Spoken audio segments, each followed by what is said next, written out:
मुझे बदनाम करने की कोशिश फिर से की जा रही है। कभी किसी से बयान दिलवाए जाते हैं, कभी किसी से बयान दिलवाए जाते हैं। कोई कहता है कि मुझे चौटाला गांव में ले जाकर के चौकी में पीटने का काम किया। ये लातों के भूत है, ये बातों से मानने वाले नहीं है। वहीं कहने लगा कि आप मेरे से मिलना, मैं आपके यहाँ पे एक ग्राउंड बनवा करके दूँ। उससे पूछने वाला हो कि तू यहाँ राजनीति करने आया। 3 तारीख को चंडीगढ़ में मेरी ख्याल 500-700 लोग जो हरियाणा प्रदेश के, कोई सरपंच है, कोई जिला परिषद का मेंबर है, कोई ब्लॉक समिति का मेंबर है, कोई कांग्रेस का पदाधिकारी है, कोई और अन्य पार्टियों के पदाधिकारी है, वो 3 को ज्वाइनिंग करेंगे। और ये सिलसिला अब आगे चुनाव तक चलेगा। बहुत बड़ा बदलाव आएगा।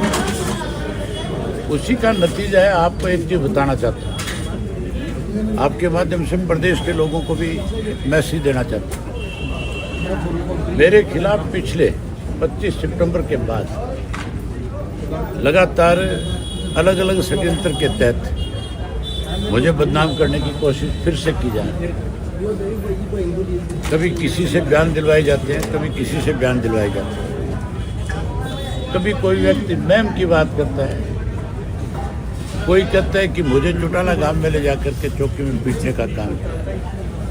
कुछ एक और ऑप्शन आप बोल रहे हैं। मैंने अभी फैसला कर लिया कि जो इस किस्म की भाषा बोलने वाले लोग हैं उनका जवाब मैं कोर्ट में दूंगा। मैंने इन सबको लीगल नोटिस तैयार कर लिया। डिफेमेशन के केस डालूंगा मैं इनके खिलाफ।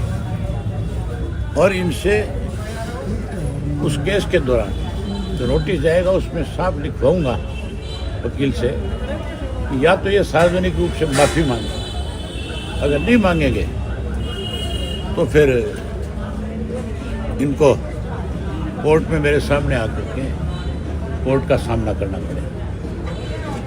ये लातों के भूत है, ये बातों से मानने वाले नहीं है। मनसा क्या है सर, इसके पीछे कौन लोग हैं? मनसा एक ही है, हमारी पार्टी की बढ़ती लोकप्रियता को रोकने की।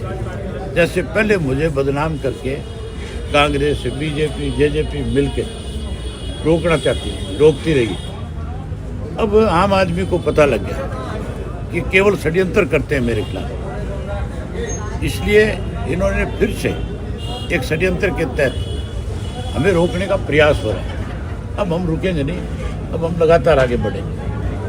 आज एक और नई चीज़ देखी मैंने, बड़ी हैरानी की बात है।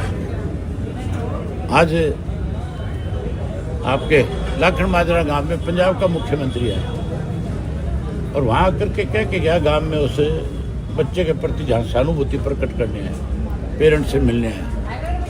वहीं कहने लगा कि आप मेरे से मिलना, मैं आपके यहाँ पे एक ग्राउंड बनवा करके दूँ।